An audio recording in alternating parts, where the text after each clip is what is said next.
faz parte da vida do que você respira. Seja Clube Arte, Clube Arte. Áureo Tupinambá Júnior. Primeira coisa, o Tupinambá é um nome de origem indígena. É de uma das tribos mais poderosas que o Brasil teve, em maioria, né? Como muitos dos povos que foram eliminados. Ainda existem tupinambás, né? No meu é nome de família, né? Meu avô trouxe esse nome pra gente e eu carrego com maior orgulho dos povos originários do nosso país. Tanto que no censo eles perguntam como você se identifica e eu coloquei como indígena, né? Porque eu acho que por mais que tenha uma carga branca na minha família, de ambas as partes, é inegável a participação desses outros povos, os negros e os indígenas, na família de qualquer povo brasileiro. O brasileiro, como a gente estava falando até com o Gabriel. O Gabriel disse assim, a gente tem que dizer que a gente é brasileiro e tem mais essa identidade indígena. Muito mais. A gente abafou, a gente negou, mas é inquestionável, assim, a formação da gente, esses genes estão incluídos, né? A gente é negro e a gente é indígena com muito prazer. E acho que a gente precisa, porque isso é um super diferencial, uma composição de pessoas únicas, né? É isso, eu acho que essa é o grande barato do Brasil, é esse perfume colorido, esse tempero, essas etnias, esse mix de cultura que nós temos, isso é que faz do Brasil ser um país único, né? Então um país asiático, ele tem embora ele tenha várias etnias, mas são etnias dentro de uma mesma raça, né? Isso. Aqui não, a gente teve raças diferentes, povos diferentes, culturas diferentes, e faz do Brasil ser esse colorido, né? Misturada maravilhosa. Temperado. Tempero. Tempero, o Brasil é puro tempero, isso vai para as artes, né? Vai para as estéticas, para as poéticas, para a poesia, para tudo. Adultos falando, ficar até arrepio.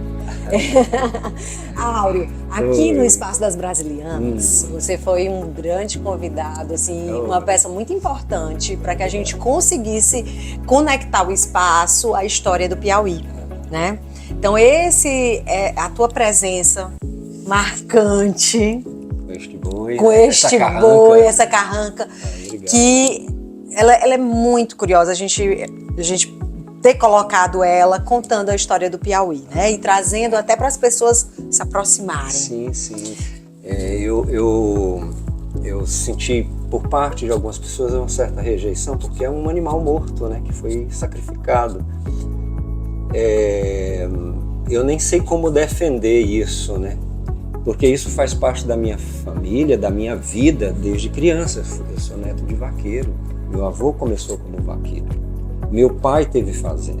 Na nossa fazenda tinha, na casa que a gente morava em Piripiri, tinha uma carnica dessa. Então, para mim, é uma coisa que está muito ligada a nós como piauienses, né? Já que nós nascemos das fazendas que foram sendo construídas do sul para o norte, então pode parecer bizarro, uma peça bizarra, mas eu tentei eliminar essa bizarrice, esse tom macabro, patinando ela trazendo esse ouro para ela, sabe, trazendo essa nobreza que o gado trouxe e transformando ela numa peça mais que simbólica, mítica, né, sobre esse boi que é tão presente na nossa vida, que construiu, carregou o Piauí, né, tanto que hoje a gente tem, não sei se você sabe, existe a lenda O Meu Boi Morreu, o boi da cara preta, boi da cara preta, né? Tem uma musiquinha, pois bem, aquele boi é da cara preta mesmo, existe e é piauiense. Hoje foi mapeado, ele tem uma cara preta, é um animal lindíssimo, de uma carne nobilíssima. Existem fazendas no Piauí que conseguiram fazer um mapeamento genético e encontrar este boi que fez o Piauí. Isso é tão importante. Isso é lindo, né? Assim, saber que aquele animal, assim, na Índia o boi é sagrado, em alguns povos africanos também. Então, o boi para mim tem essa simbologia, né? né? O povo do interior diz, até o cocô do boi é bacana, porque ele, depois de tudo, de você usar os chifres para fazer pente, o couro para fazer tamboretes, a carne para comer, tudo é aproveitado no boi, inclusive o cocô. E é esse... um ótimo adubo. Né? Perfeito. E esse boi, adorei você ter puxado esse assunto, porque existe, lógico, hoje uma consciência mundial sobre os maus tratos, sobre o processo que existe dentro do uso da carne animal, isso daí. A gente isso, né? E a gente tá trazendo, através desse teu trabalho, isso, mas é esse boi que teve essa história e que teve essa importância. A construção de uma identidade. De uma identidade, e que permeia até os objetos que tá no banco, os tamboretes. Sim, os tamboretes. Os tamboretes tamborete de que couro. se tornaram peças. Existiam cordas que eram feitas de caneco que eram feitas de sola. A história do caneco de sola, fulano é mais velho do que caneco de sola, mas eu conheci canecos de sola. Conheci no interior e era fácil de encontrar. Estava dentro de um sistema de sustentabilidade ele tá tão entranhado na nossa cultura, na nossa vida, né? Que eu acho uma loucura. Vamos manter o boi vivo. Né? Na verdade, eu acho que isso clama muito mais por isso, por essa... Pela proteção e o valor. Pela beleza. Por exemplo, eu vi outro dia uma moça reclamando de que a cajuína não era piauiense, foi criada por um cearense. Eu falei, ok, os dois lugares sabem fazer. Né? Eu conheci cajuína desde criança, que minha avó fazia, minha mãe aprendeu. Não é discutir quem é dono de quem, né? Porque tem a história de que o Bumba Meu Boi de São Luís ganhou força mais lá, mas é aqui. Né? Até porque essa pecuária que acontecia, ela no Brasil todo ela tem essa força, porque era ela que alimentava as fazendas da cana-de-açúcar. Exatamente. A carne da gente ia para São Paulo. Para o Brasil todo. A gente tinha era esse lugar. E acho lindo também, porque tem uma conexão com essa outra história que tá nesse papel de parede. Professor Olavo Pereira. Né? Do professor Olavo Pereira, que a gente também está super feliz, porque a gente trouxe esse livro para cá, Áureo, muitas pessoas não conheciam esse trabalho. Tem arquiteto que não conhece esse livro. Que é uma pena, que a gente... É lamentável. E assim, é lamentável porque... talvez faltou falar mais, faltou valorizar mais. Tá num processo normal, tudo bem. Okay. E que seja hoje. Que seja a partir de agora, a partir de hoje. E essa luz que vocês trouxeram em cima do trabalho do professor Olavo é muito importante. É um piauiense. É muito importante porque é um piauiense e que eu acho que ele conseguiu jogar uma lente muito forte sobre nós mesmos, né? E dói muito quando a gente olha pra gente. Eu acho que a gente sabe disso, né? Quando a gente olha pra gente, a gente olha os defeitos, a gente nega, a gente só quer ver as coisas boas. Mas o professor Olavo trouxe isso e estendeu isso para o modus como a gente vive, como a gente constrói nossas casas, de onde vem essa inspiração, de onde vem aquela poética, aquele desenho, sabe? O trabalho dele eu acho completo e perfeito e irretocável, né? Irretocável. E há alguns anos, eu não lembro, acho que talvez um pouco antes da pandemia, eu fui chamado por mais um grupo de amigas, Elane Coutinho, Luciene Cardoso, Claudiana dos Anjos. A gente foi à casa dele com a preocupação exatamente de tentar registrar, criar um projeto que pudesse manter vivo todo aquele acervo, né? Um acervo gigantesco. Isso é gigantesco, a produção daquele homem. Ele é muito poderoso. E lá nós encontramos tudo que está nos livros, estavam lá separado em pranchas, né? E para surpresa da gente, uma das pastas eram só bois.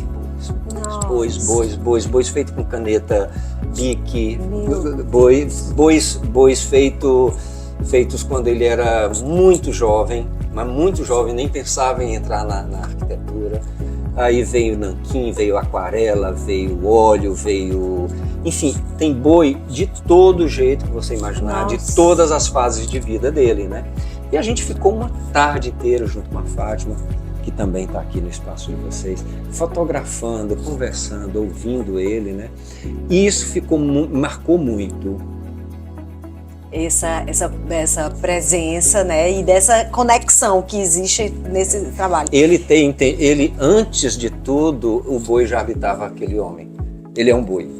Gente, e aí você fez esse recorte. É quando vocês me pediram para fazer esse papel de parede, a gente definiu, a Ana Márcia falou, que tal os desenhos dele? Eu achei que para uma sala íntima, quando você fala em íntima, você olha uma fechadura, ela traz algo de íntimo, de perverso ali, de você curiar. Né? Falei, vamos trabalhar com os espelhos das fechaduras. Que né? Ele tem todo detalhado aqui, catalogado. Eu falei, eu acho que, já que é uma sala íntima, vamos trazer a intimidade que vem nessa essa fechadura, na verdade, é uma provocação, né? Porque à medida que tem uma fechadura, você quer botar o olho, né?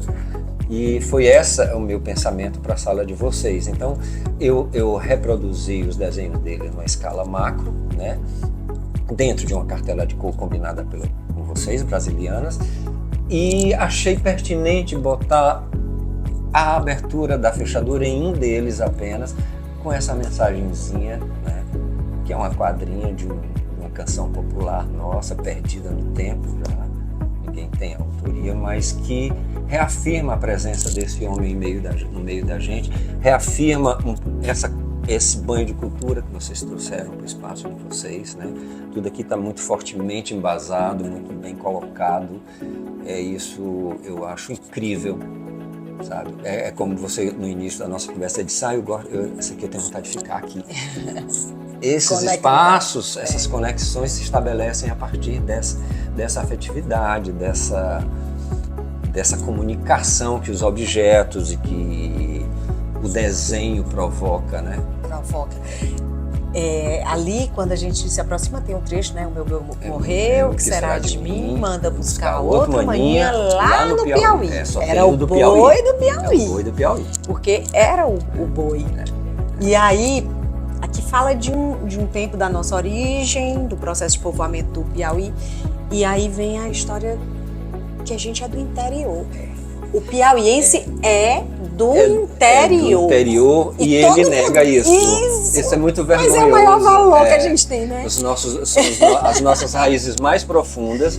O Piauí é rural. É rural, e a interior, gente é da fazenda, é da casa. A gente não é da praia. Não. A praia tá lá, legal, a gente vai, né? Mas a gente... A herança rural da gente é muito mais recente do que a gente tente negar. Ela tá bem ali, um passo da gente, né? Eu lembro muito, Suzana, uma coisa que sempre que eu falo eu fico muito emocionado com essa. A minha mãe e meus avós falavam da nuvem vaca. Olha como é importante o boi pra gente. A nuvem vaca. A nuvem vaca é um rebanho de nuvens que passa anunciando a chegada do inverno. Sim. E da mesma forma que ela chega e anuncia a fartura e a abundância, ela segue muito embora. Ai, Áureo, que lindo, que lindo. Essa imagem da abundância em volta de um animal desse, né? E aí, mais beleza, uma vez, assim, uma representatividade aí dentro da questão dessa... Então, assim, a gente não conseguir ver isso, a gente perder essas informações, né? E eu lembro demais, assim, nos últimos dias de minha mãe, a gente na janela, ela muito doentinha, e ela disse, meu filho, a nuvem vaca tá chegando. Ai, que coisa. Eu corri pra janela, olhei pro céu, tinha um rebanho de nuvens passando. E elas são muito parecidas, que elas têm a mesma conformação, parece um rebanho. Que lindo, que poético, que é muito lindo isso, muito né? lindo. Então, assim, essas imagens precisam permear mais a nossa poética, né? A nossa... Já falei 3 vezes nessa palavra, mas eu acho que é porque a gente tem que se deixar atravessar, sabe? Assim, a gente Muitas pessoas são cosmopolitas, viajam muito, estão em todos os lugares, sempre estão viajando, mas uma coisa não inviabiliza outra. Não. Mas aqui é muito engraçado, Suzana. As pessoas vão para para a Europa se fotografam de gorro e casaco com a Torre Eiffel atrás, e essa é a foto do Instagram, do Facebook. Quer dizer, ele não é nordestino, ele não é piauiense, ele está à maneira francesa, a identidade ele fortalece outra, né? Através de uma vestimenta, num outro mundo, num outro cenário. Então é mais ou menos assim que funciona, é uma coisa de cultura mesmo que a gente tem que eu acho que é assim, sabe, Áureo? Eu me pergunto onde e por que isso se perdeu, mas acho que a gente não vai conseguir uma resposta. Não. Eu tenho muita vontade de estudar. Porém, eu nesses últimos dias, 2 coisas me chamaram muita atenção. Todas as vezes que eu estive aqui contando as histórias, eu via uma atenção muito honesta das pessoas. Sim, isso é muito bom. É muito bom. E antes de ontem, eu tive o prazer de receber o Gabriel Arcanjo, que é uma pessoa que tinha falado que nunca tinha dado entrevistas, e eu me, né? E quando ele fala... Esse tipo de conversa não é difícil. Aí, mas... Fluiu muito, e me veio um sentimento do poder da oralidade. Sim. E que talvez seja esse nosso papel, de contar mais essa nossa história, de poder usar e fazer com que as histórias... Hoje a gente vive no mundo da internet, onde está se padronizando o conhecimento. Não, e a comunicação se perdendo, né? Só que aí... Por mais que a gente imagine que a internet seja um campo vasto de comunicação, ela freia muito essa comunicação que pode acontecer aqui entre a gente, né? E ela tem algoritmo, que tem um controle, então você sempre vai se alimentar das mesmas coisas. Mas aí eu disse, vamos então usar de uma outra forma esse espaço, que vai para a internet, nossa conversa vai para o YouTube. Então a gente mandar para as pessoas, chamar as pessoas para ouvirem e contar histórias. Porque quando tu fala que tu aprendeu o nome das nuvens vaca, a nuvem vaca é uma mãe que veio, que contou uma história. Essa história meu avô já contava como fazendeiro que é. Ela aprendeu com ele, né? Então, assim, por exemplo, o que o Gabriel fez retratando essas mulheres é quase oralidade, porque ele usou a maneira com a qual ele mais se comunica, que é através da pintura dele. E ele trouxe toda a fauna humana do Mafuá, que é onde ele vive. Então, chegou um momento em que as mulheres negras da família dele, ele já tinha dado conta, e ele queria mais. E acho que dentro daquele universo muito pitoresco que é morar no Mafuá, ele trouxe os personagens que trafegam ao longo do dia, que ele cruza, que ele conhece há anos, que ele sabe os seus problemas, as suas dores, os seus amores. Isso é uma maneira griot de se contar uma história, né? Conta aí essa história do griot, porque tu falou esse termo e eu não conheço. Conta o que é griot. O griot são os sábios das tribos africanas, são os depositários da cultura de determinado povo, né? Então eles são responsáveis por guardar e repassar conhecimento de gerações e gerações e gerações que chegaram até ele. E ali ele vai formar através das rodas que eles fazem em dias de celebração, onde o griot, tem vários griots, tem sempre o principal, né? E os outros estão aprendendo. Então naquele dia eles fazem um repasse desse conhecimento para toda a comunidade. Então a comunidade é como se ela estivesse abrindo uma enciclopédia viva, né?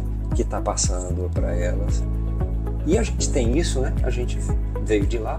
Isso. Com certeza a gente tem essa maneira. Eu era criança na porta da minha casa em Piripiri e a luz só ia até as 9 da noite. Aí a gente tinha que ter candeeiro. Sentava, descascava uma laranja e a Francisca me contava histórias de Trancoso. Eu vivi a minha infância muito adubada por essas histórias. Né? Então era amor à torta, que é um termo super pejorativo para quem é africano, né? E amor à torta é uma muçulmana, né? E a amor à torta era dada o direito de ser a bruxa a má, né? Então tinha a princesa, tinha o príncipe, tinha o rei da... Enfim, todo dia a Francisca me alimentava com uma história dessa. Então, puro conhecimento oral, né? Pura oralidade, Pura né? oralidade. E é claro que eram histórias de cunho europeu, né? Porque tinha príncipes, princesas, tinha o bruxo, tinha a bruxa, tinha o mal, tinha o lobisomem. Mas é isso, é dessa matéria que nós somos feitos, né? Graças a Deus. Isso, e aí você falou uma coisa que eu achei muito interessante também no trabalho do Gabriel, que muitas pessoas pararam durante um tempo e ficaram olhando. Sim. Aí você disse que né, você levou essas pessoas que estão aqui, que estão ao nosso lado, mas que muitas vezes a sociedade traz invisibilidade. Invisibilidade. E a arte permite isso. Ela é democrática, né? Ela humaniza, ela tem um viés da... Todo mundo é bonito, né, Suzana? Todo mundo tem o que contribuir com o outro. Assim, eu lembro quando ano passado, eu tive na casa dele, foi quando eu tive conhecimento dele. Ele já havia me falado, mas não havia me mostrado. Ele havia me mostrado um único, e eu fiquei encantado, né? O tempo passou e a Cris Rosenbaum esteve aqui. E ela me pediu que levasse ela em algum lugar, eu levei ela lá. Quando ela viu isso aí, sabe quando se percebe que uma coisa impacta, atravessa a pessoa, porque só vale assim, quando provoca aquele choque, né? Eu notei ela completamente atravessada, sabe? Ela ficou encantada, e não eram só esses, sabe? É isso. E ele disse que não consegue parar. Eu imagino, ele tem muita história para contar, aquela criatura. E aí, Álvaro, você se construiu profissionalmente de diversas artes, em diversidade, uma diversidade absurda.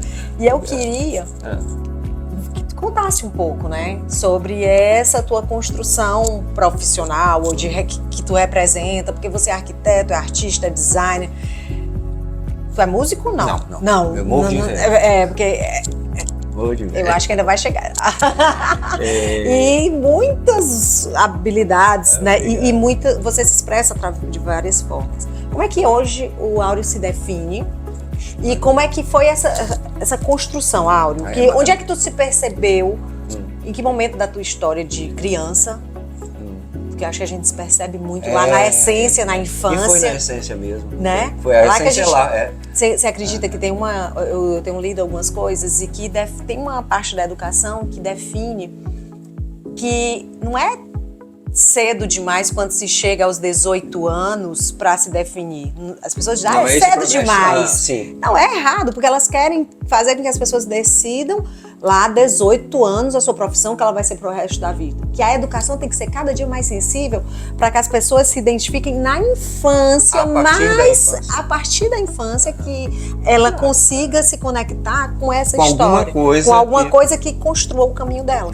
Né? E a sociedade hoje faz um corte aos 18 anos que você, a partir dali... Eu acho essa construção vem brutal, na infância. Porque ela não trabalha o ser humano para isso. Primeiro, ela aparta. Muito cedo as crianças saem de casa e vão para as creches, né? Então, esse convívio, por exemplo, eu falei essa semana para uma amiga que eu acho que eu vou fazer corte e costura. Olha aí, porque minha avó era uma exímia costureira. Minha avó trabalhava para noivas e crianças, né? E organzas, organdis, crepe, seda, se você virasse a roupa dela do lado do avesso, você não teria vergonha de sair. De tão bem... E não tinha a máquina que fazia os acabamentos, era feito tudo à mão, né? Minha avó era incrível. E eu cresci debaixo de uma mesa art déco que ela tinha, ela cortando com carretilha. Eu e meu irmão, porque meu irmão mais velho foi criado por ela, então, para eu não ficar sozinho em casa, eu ia cedo para casa dela, brincava com ele, tomava banho e ia para a escola, né, com ele. Então, essa foi a minha primeira aproximação, a minha primeira sensibilização para a arte, foi através da moda. Né? Dentro da casa, né? Dentro que da a gente tem esses primeiros estímulos. Imenso. E minha mãe pintava, né? Então não tinha dia mais maravilhoso para mim no dia que ela dizia, hoje eu vou pintar. Porque eu sentava do lado dela, só eu, porque os outros eram muito menores, né? E o meu irmão mais velho vivia com minha avó, então eu era o mais velho da casa, eu ficava ali horas E participava daquele processo. Horas eu achava aquilo incrível, né? Como ela matizava as cores. E vem daí. Né? É inegável. E ali tu percebeu que tu queria estar naquele processo criativo, de expressão? Eu lia muito, Suzana, muito quando eu era criança e adolescente. Então eu pegava as revistas e eu aproximava assim e percebia os pontos que são feitas as imagens, né, no processo offset. E eu ficava vendo, tem um monte de pontinho aqui. Lá adiante, essa minha dúvida, esses meus questionamentos me levaram para as artes gráficas. Foi quando eu já era amigo do Gabriel. Em 91 a gente abriu a Tratado de Arte. E eu me escondia, claro, atrás do mestre, né? Porque o Gabriel era o Gabriel e eu não tinha condições de dizer, eu criei. Não, era o Gabriel quem criava. Né? Quando foi um dia ele chegou para mim e disse assim, vem cá, quando é que tu vai parar de dizer que sou eu que crio? Porque tu cria, isso aqui foi criado por você, o conceito foi você que criou. Pare, você também é criador, né? Tanto que nesse período eu sonhei grávida e parindo. A maior criação. Eu acho que assim, simbolicamente eu estava me parindo, né? Como designer gráfico, que aí começou um período ótimo, de 91, e em 2005 eu fui para arquitetura. Aí fiquei 5 anos e meio e estou há 13, 14 anos aí formado. Mas aí passei fiz coisas para balé, fiz coisas para o cinema, coisas para o teatro, desde cenário, figurino, e aí mais uma vez minha avó voltando, né? Então tem isso. Tiveram alguns anos trabalhando em comunidades a partir do Sebrae, né? Que me trouxe essa aproximação com o artesanato, que é uma coisa que eu amo. Eu acho que o Piauí tem uma infinidade de tipologias, né? Vai do tecido à cerâmica, a palha, as fibras, enfim, bem a madeira, a tecelagem, enfim. Se você vai para a Serra dos Matões, você vê como uma tecelã faz uma rede de tapoeirama, é uma coisa incrível. Então, assim, esse é o universo que eu fui buscando para mim, né? E hoje você está num caminho aí com peças de design muito importantes, obrigado, né? Muito importantes, que levam a cultura e esse nosso material, a identidade piauiense, tem sido... Eu puxando, né? Tá tipo... Estão te acho puxando. Que é uma coisa também, é um movimento duplo, luminárias, né? O banco, que é um sucesso. Obrigado. Gente, muita coisa. Obrigado. E isso pra gente, assim, a carranca. Tem encomenda já. Já tem encomenda, as pessoas querem. Isso é tão bom. Isso eu fiquei muito... Eu não imaginava que fosse receber encomenda dela. Porque essa peça é minha, né? Eu fiz...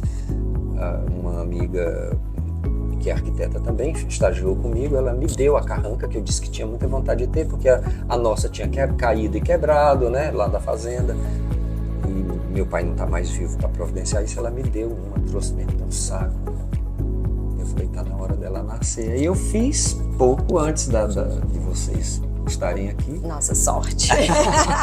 As coisas foram o universo foi conjurando, foi, né? Para isso. Né? E aí hoje você está abrindo uma plataforma de venda dos teus produtos. Tô tentando. Isso é muito importante. Mas vou perder a vergonha do mesmo jeito que o Gabriel me fez perder lá atrás. Eu ainda tenho uma certa timidez.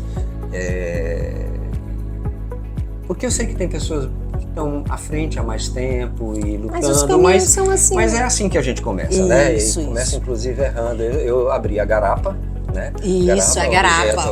Objetos brasileiros. E vamos ver onde é que dá. Né? Acho é através disso que a gente vai. É através da história e das histórias que os objetos levam. Exatamente. Foi uma surpresa muito boa, Suzana, quando eu estive agora na Feira Rosenbaum.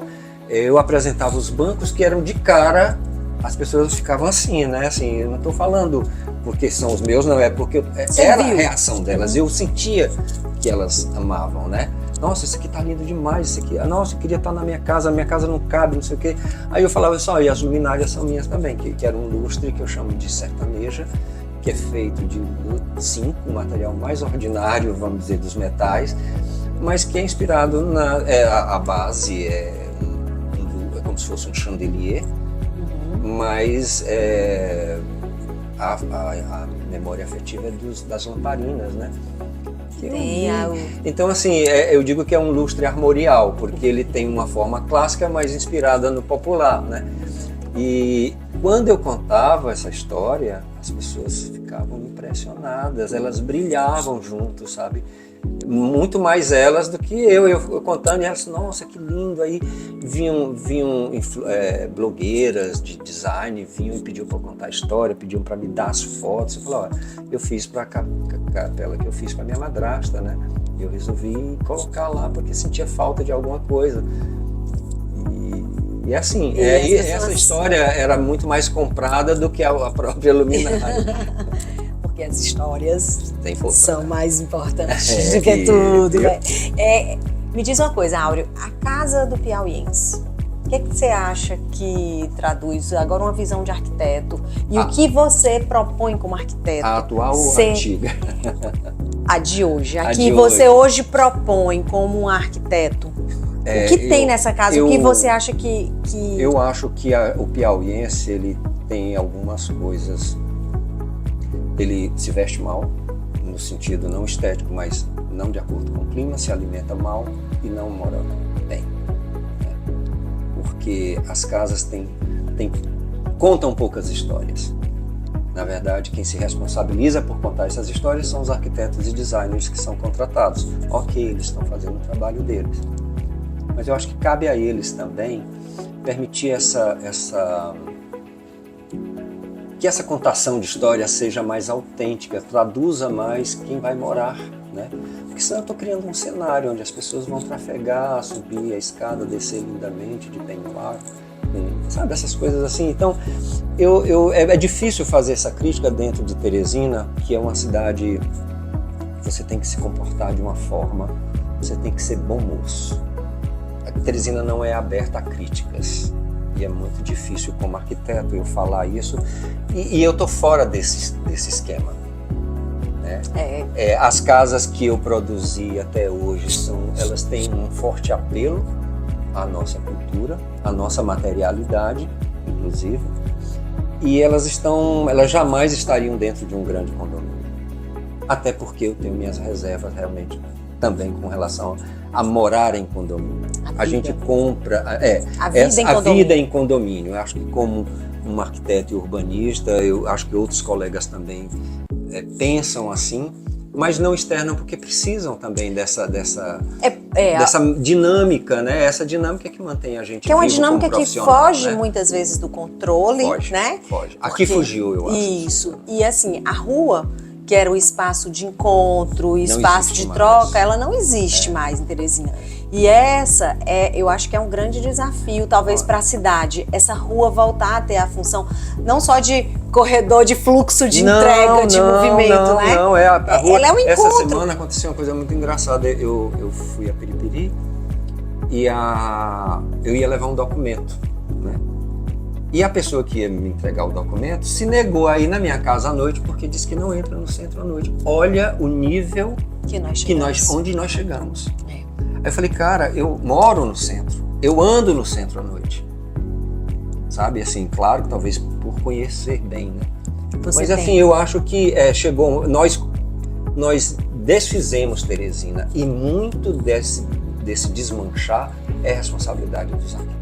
É porque a gente precisa contar mais, a gente precisa estar mais presente, o arquiteto tem esse tem uma conhecimento, força muito grande, porque a gente tem esse conhecimento e a gente sabe como é que se faz uma cidade com qualidade, né? Mas assim, você falou isso e há 15 dias eu estive no Mercado Central. Sim. Fui comprar uma chinelinha de couro para Maria e tudo, e quando eu cheguei lá, a senhora que tem há 40 anos uma banquinha lá, ela disse, na hora que eu fui embora, na hora de eu sair, porque eu fui normal, eu fui às 7 horas da manhã, estacionei ali, fui tranquila, caminhando, e ela virou para mim e disse assim, olha, eu trabalho aqui há 40 anos e eu nunca tive tanto medo. Guarde sua corrente e ande rápido.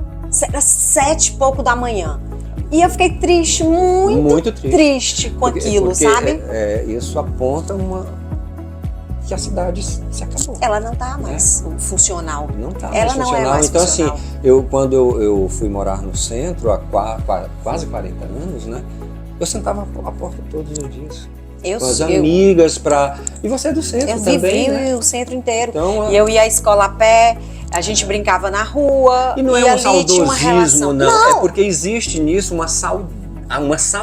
Saúde, né? é a saúde. É uma saúde para a cidade, né? É uma saúde para os moradores, do ponto de... É outra relação. É outra né? relação. A cidade, meu professor Paulo Vasconcelos falei, ela precisa desse fluxo para se oxigenar. É como o sangue que carrega o oxigênio em nossas veias, né? Então, quanto mais ela é usada e de formas diversas, a cidade é viva. Né? Quando você imagina Brasília com aqueles espaços todos, Brasília é muito mais viva do que aqui, com aquela generosidade em árvores, em espaços abertos, as pessoas usam a usando. cidade. O que é isso? Veja o exemplo do Parque da Cidadania, a ausência de equipamentos como aquele, quando foi entregue à cidade, a cidade se apropriou, usa e tá lá e é lindo e é frequente. Agora, todo mundo é vergonhoso não ter mais 10 daqueles. Uma cidade Numa que era a cidade verde. Que era uma cidade entre rios, que tem uma característica única no mundo. Poucas cidades no mundo são mesopotâmicas, né? A gente tem um privilégio. Isso é privilégio demais. Os rios não são vistos, né? Os rios são... A eles são dadas as costas e você vai perdendo isso, né? Eu tenho um amigo que vai fazer um trabalho sobre as comunidades ribeirinhas, né? Que tem a ver com contação de história, especialmente o trabalho dele. E eu falando para ele que quando eu era criança, que eu vinha passar férias aqui na casa da minha avó, vindo de Piripiri, o ônibus passava pela beira do rio Parnaíba e tinha umas balsas que eu ainda guardo esses desenhos. Eu já desenhei elas eu quero usar, feitas de babaçu com potes que desciam o rio para ser vendidas aqui. Nossa. Cheias de potes. E era uma casinha em cima de uma balsa, era um desenho lindo, sabe? Assim, uma coisa pitoresca, nossa, e não existe mais. Os barquinhos que fazem a travessia Timon, que eram incontáveis, hoje você conta com 3, 4. Tá? Porque isso não é fomentado, isso não é... E a gente não está falando de ficar presa a um passado. Não, a gente está querendo dizer pelo que contrário, não é trazer isso para o futuro, para chegar isso ao futuro, trazer isso para o futuro. Não se constrói nada com consistência sem essas bases, né? Na verdade, é trazer isso para o futuro, sabe?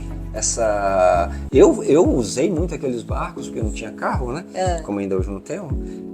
Eu ia para uma gráfica que tinha do outro lado de Timon, eu descia, pegava a barquinha, ia lá, resolvia o problema gráfico, pegava a barca e voltava. Fiz muito isso quando trabalhava com o Gabriel, inclusive. Eu não sei que ano foi aquele que teve uma grande discussão na cidade, levantada por alguns arquitetos, que sobre aquela intervenção de transporte na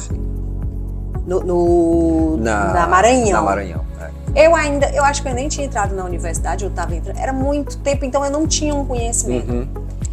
Ela é brutal, né? Depois que eu era uma criança que frequentava a Praça da Bandeira, aquilo, a Maranhão, um lugar mais lindo. Aquilo ali era... Aquilo ali, eu acho que começa esse declínio na minha vivência assim, da cidade, porque ali mudou uma paisagem que era um símbolo da nossa... que tinha um poder identitário muito forte. A gente só entende como paisagem aquela que a gente vê da janela quando viaja ou quando fotografa.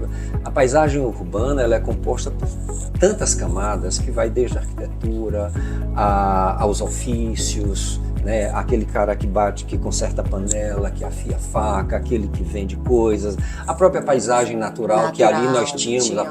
A beleza daquela ponte de ferro. Um pôr do sol único que a gente não tem mais. Então aquilo ali foi brutalmente corrompido, né? A cidade foi... Ninguém pensou... As primeiras carnaúbas que foram removidas, né? Removidas não, elas foram mortas. Né? Porque não foi relocadas. Elas foram mortas em favor de uma plataforma horrorosa, sabe? e eu não sei até onde isso... Eu vou filosofar. Dizem que o horizonte é a coisa mais importante que qualquer pessoa pode ter, porque o horizonte é aquele lugar que a gente olha, mas a gente nunca atinge, mas é o que guia a gente na caminhada, né? Ali tirou-se o horizonte do Teresinense. Tirou mesmo. Né? Porque, assim, de coisas que a gente tem, de bonito é o nosso pôr do sol. E a poética que havia naquela cena era muito grande, né? E nós não temos mais. Mas vamos pra frente, eu tô feliz, porque a gente tá vivendo um momento importante. É mesmo. Não é? Tá vivendo um momento de aproximação, parece que nós estamos fazendo as pazes. Nós estamos fazendo as pazes, eu tenho certeza, com nossa história, com o nosso... E esse eu acho que vai ser um bom momento. Um bom momento, não é? É isso aí, vamos pra frente. Obrigada demais, Áurea, adorei! Obrigadão. Amei, me arrepiei não sei quantas vezes. De verdade, me emocionei. Marejei os olhos, eu sou assim sensível. Ainda mais quando eu falo lindo. deles lá, que já passaram.